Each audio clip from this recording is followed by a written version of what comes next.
இப்ப 2017 அந்த ஜல்லிக்கட்டு புரொட்டஸ்ட் முடிஞ்சு எல்லாரும் வாங்க ஆரம்பிச்சாங்க. அதுக்கப்புறமா பாத்தீங்கன்னா, இப்போ திரும்பியும் 2024ல இருந்து பாத்தீங்கன்னா, அந்த வாங்குறது ரொம்ப குறைஞ்சுகிட்டே வருது.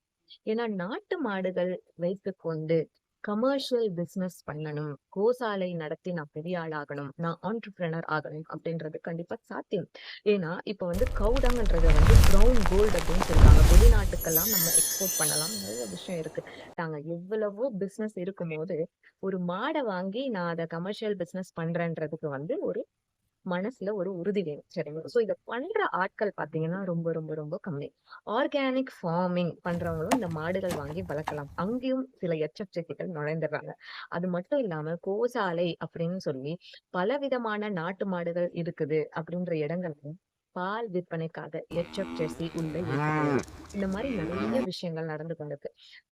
என்னோட வீடியோவ பார்த்ததுக்காக ரொம்ப நன்றி. இந்த மாதிரி என்னோட எக்ஸ்பீரியன்ஸ நான் உங்க எல்லார் கூடயும் ஷேர் பண்றேன். இந்த மாதிரி மாடு வாங்கணும் அப்படின்னு ஆசையா இருக்கவங்க, இல்ல இந்த மாரி சென்னையில இருந்துகிட்டு நான் கோஷாலா ஸ்டார்ட் பண்ணணுன்ற ஆசையோட இருக்கவங்களுக்கு என்னோட வீடியோவ ஷேர் பண்ணுங்க.